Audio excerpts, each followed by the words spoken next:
當都市嘅牛馬嚟到剩返少少夕陽嘅河岸邊，呢個都係任我行嘅世界。親愛的，等遍所有綠燈，還是讓自己瘋一下要緊。馬路、戲院、商店、天空開闊，任你行。從何時開始忌諱空山無人？從何時開始怕遙望星塵？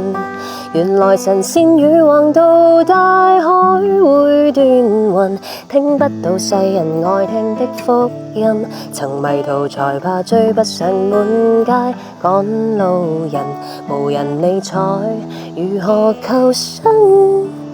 頑童大了沒那麼笨，可以聚腳於康莊旅途，然後同沐浴溫泉，為何在赤地上獨行？